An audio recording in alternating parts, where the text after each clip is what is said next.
Halo adik-adik kelas 10, apa kabarnya? Semoga kalian selalu dalam keadaan sehat ya. Nah, kali ini kita akan membahas latihan soal dan pembahasan mengenai fungi. Semoga dapat membantu kalian untuk memahami materi mengenai fungi. Oke, soal pertama, seorang siswa sedang mengamati jamur pada roti yang telah kadaluarsa. Dari pengamatan di bawah mikroskop ditemukan gambar seperti berikut. Nah, gambarnya dari sebelah adik-adik ya. Nah, pertanyaannya, ciri khas jamur tersebut adalah A. Memiliki askus, B. Memiliki basidiokap, C. Mengalami konjugasi, D. Memiliki hifa tidak bersekat, atau E. Reproduksi seksual dengan tunas. Nah, sudah jelas ini adalah kelompok zygomicota ya adik-adik. Jadi kalau A memiliki askus itu bukan, memiliki basidiokap juga bukan, mengalami konjugasi juga bukan. Nah, memiliki hifa tidak bersekat seperti gambar itu benar ya. Nah, sementara reproduksi seksual dengan tunas itu tidak benar karena seksual adalah dengan gameta geogami ya adik-adik. Oke, soal berikutnya, perhatikan ciri jamur berikut ini. Hifa bersekat, memiliki tubuh buah yang dapat langsung terlihat oleh mata, struktur tubuh bersel banyak dan bersel satu, perkembangbiakan secara vegetatif dan generatif. Nah, pertanyaannya, jamur tersebut termasuk dalam divisi apakah A. Ascomycota, B. Basidiomycota, C. Deuteromycota, D. Oomycota, atau E. Zygomicota. Nah, jawabannya adik-adik jelas adalah Basidiomycota ya, memiliki tubuh buah yang dapat langsung terlihat oleh mata. Oke, soal berikutnya, perhatikan kelompok fungi berikut. Nah, jamur yang merupakan kelas Basidiomycota adalah apakah A. 1 dan 2, B. 1 dan 3, C. 2 dan 3, D. 2 dan 4, atau E. 3 dan 4. Oke, kalau 1 dan 2, 1 itu adalah kelompok Ascomycota ya adik-adik ya, Penicillium. 2 ini jamur pada tempe, jamur pada roti, Zygomicota. Nah, 3 dan 4 adalah jawabannya ya, jelas memiliki badan buah. Jadi Basidiomycota adalah E, 3 dan 4. Soal berikutnya, proses pembuatan tape dari singkong dengan bantuan ragi merupakan proses A. Fosforilasi, B. Fragmentasi, C. Fermentasi, D. Sakarifikasi, atau E. Laktasi. Jelas jawabannya adalah C. Fermentasi ya adik-adik. Soal berikutnya, konidia pada jamur Ascomycota berperan sebagai A. Spora seksual, B. Spora aseksual, C. Pendukung spora aseksual, D. Hifa betina, atau E. Hifa jantan. Nah, secara seksual berupa spora askospora adik-adik ya. Nah, aseksualnya adalah konidia ya, berarti jawabannya adalah spora aseksual B ya. Soal berikutnya, alat perkembangbiakan Ascomycota secara seksual berupa askus yang menghasilkan A. Ascogonium, B. Ascospora, C. Antheridium, D. Ascocap, atau E. Columella. Nah, tadi sudah kita bahas ya sebelumnya, jadi jawabannya adalah B. Ascospora, spora yang dihasilkan di dalam askus ya. Berikutnya, kelompok jamur yang merugikan bagi manusia antara lain, ini langsung saja kita bahas ya adik-adik ya. Usilagomaides ini menyerang tanaman jagung, merugikan. Saprolegnia pada ikan juga, sementara Mucormucedo ini tidak merugikan. Bagaimana dengan yang B, Penicillium notatum menghasilkan antibiotik, Saccharomyces tadi berperan untuk menghasilkan alkohol untuk fermentasi ya. Kalau kita lihat C, Aspergillus ini menghasilkan racun ya. Mycosporum juga, dan Amanita muscaria juga merugikan. Jadi jawabannya adalah C. Kalau yang D, Rhizopus ini menguntungkan, jadi ada jawaban yang tidak tepat. Fulvariella menguntungkan, jadi yang ditanya adalah merugikan. Jelas jawaban yang semua yang merugikan adalah C ya. Soal berikutnya, Auricularia polytricha atau jamur kuping merupakan jamur yang habitatnya pada tumbuhan lapuk. Jamur ini dapat dikonsumsi manusia. Jamur ini termasuk ke dalam divisi apa? A. Zygomicota, B. Basidiomycota, C. Ascomycota, D. Deuteromycota, atau E. Fungi imperfecti. Sudah jelas jawabannya adalah Basidiomycota ya adik-adik, jadi jawabannya adalah B. Soal berikutnya, jamur berikut yang menyerang dan menyebabkan penyakit pada tanaman gandum adalah apakah A. Pleurotus sp, B. Polyporus giganteus, atau C. Usilagomaides, atau D. Puccinia graminis, atau E. Pilobulus sp. Nah, yang A merupakan jamur kayu adik-adik dapat dimakan, jadi yang B jamur papan juga. Sementara yang C ini menyerang tanaman jagung ya, bukan gandum. Nah, yang gandum adalah yang D ya, Puccinia graminis. Sementara yang E ini hidup di kotoran ternak ya, termasuk dalam kelompok Zygomicota. Berikutnya, jamur Epidermophyton flocosum yang menyebabkan penyakit kaki atlet berasal dari divisi A. Zygomicota, B. Ascomycota, C. Basidiomycota, D. Deuteromycota, atau E. Lichen. Sudah jelas ini jawabannya adalah Deuteromycota ya, dimana jamur ini merupakan jamur yang tidak sempurna karena reproduksi seksualnya belum diketahui ya.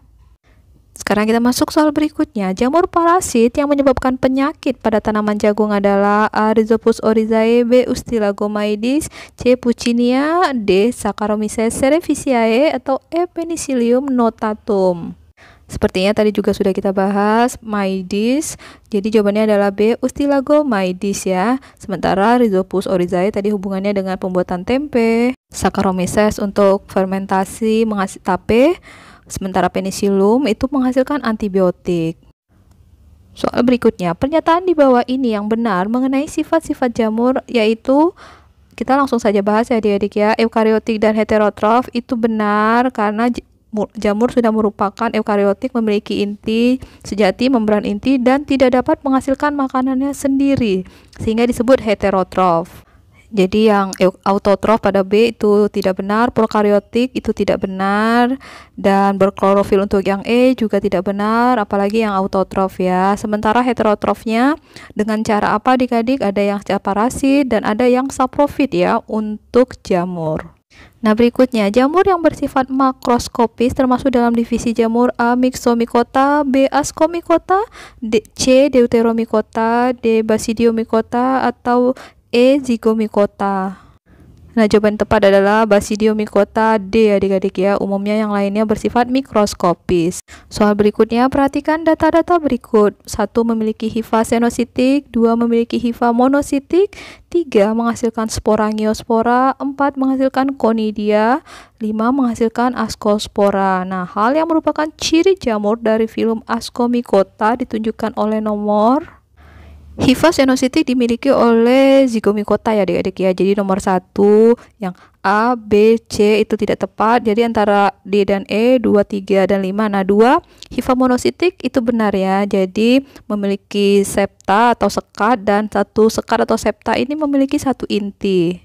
Nah menghasilkan spora ngiospora itu tidak benar, karena Ascomycota menghasilkan conidia dan spora ascospora untuk spora seksualnya ya adik-adik. Jadi jawabannya adalah E, 2, 4, dan 5. Kita masuk soal berikutnya. Penelitian tentang jamur sangat banyak diminati oleh para ilmuwan. Nah, cabang ilmu biologi yang khusus mengkaji tentang jamur adalah A. Botani, B. Histologi, C. Mikologi, D. Morfologi, atau E. Ekologi. Sudah jelas jawabannya adalah C adik-adik ya, mikologi. Berikutnya, ciri khas jamur yang termasuk divisi Deuteromycota adalah A. Tubuhnya uniseluler, B. Berkembang biak secara kawin dengan gametangiogamie, C. Bukan jamur parasit, D. Sporanya berdinding tebal, atau E. Alat reproduksi seksualnya belum jelas. Nah, Deuteromycota termasuk jamur yang tidak sempurna karena memang alat reproduksi seksualnya belum diketahui, belum jelas ya adik-adik. Jadi jawabannya adalah E. Kita masuk soal berikutnya. Jenis Ascomycota yang dapat mengubah ampas kacang menjadi oncom adalah A. Aspergillus flavus, B. Neurospora cytopila, C. Aspergillus niger, D. Ustilagomaides, atau E. Puccinia graminis. Nah, jawabannya adalah B. Neurospora cytopila ya. Soal berikutnya, perhatikan gambar fungi berikut. Nah, manfaat jamur tersebut adalah A. Sebagai bahan pembuat kecap, B. Sebagai bahan pangan ternak, C. Penyebab penyakit kulit, D. Sebagai bahan pembuat yogurt, atau E. Sebagai bahan pembuat antibiotik. Jelas ini adalah gambar Penicillium notatum, jadi berperan dalam pembuatan antibiotik E ya adik-adik. Nah, soal berikutnya, jamur yang memiliki rhizoid termasuk dalam divisi A. Zygomicota, B. Ascomycota, C. Basidiomycota, D. Deuteromycota, atau E. Oomycota. Jawabannya adalah Zygomicota adik-adik ya. Jadi rhizoid ini menyerupai akar, berfungsi untuk melekat pada tempat tumbuh ya, pada substrat bagi kelompok jamur Zygomicota tersebut. Selain itu juga untuk menyerap air dan unsur hara ya bagi pertumbuhan jamur. Sekarang soal berikutnya, contoh jamur zygomicota yang hidup pada kotoran hewan adalah A. Rhizopus oryzae, B. Mucormucedo, C. Penicillium notatum, D. Rhizopus stolonifer, atau E. Trichoderma. Nah, jawaban tepat adalah Mucormucedo ya adik-adik. Berikutnya, jamur yang berkembang biak secara generatif dengan membentuk askus adalah A. Pleurotus ostreatus, B. Volvariella volvaceae, C. Rhizopus oryzae, D. Penicillium notatum, atau E. Auricularia polytricha. Nah, jawabannya apa adik-adik? Nah, pertanyaannya kan membentuk askus berarti ascomycota, sementara yang A dan B ini Basidiomycota, Rhizopus adalah Zygomicota, yang E juga Basidiomycota. Jadi tadi jawabannya adalah Penicillium D ya adik-adik. Nah, soal terakhir, berikut adalah jamur yang dapat dikonsumsi kecuali A. Jamur merang, B. Jamur amanita, C. Jamur kuping, D. Jamur tiram, E. Jamur kancing. Nah, jawabannya adalah jamur amanita. Jamur ini beracun ya adik-adik. Ini semua adalah kelompok Basidiomycota ya. Nah, itu tadi adik-adik latihan soal dan pembahasan kita mengenai fungi. Semoga dapat membantu kalian memahami materi mengenai fungi. Nah, kalau kalian masih punya pertanyaan, silakan kalian tuliskan pertanyaan kalian pada kolom komentar ya adik-adik ya.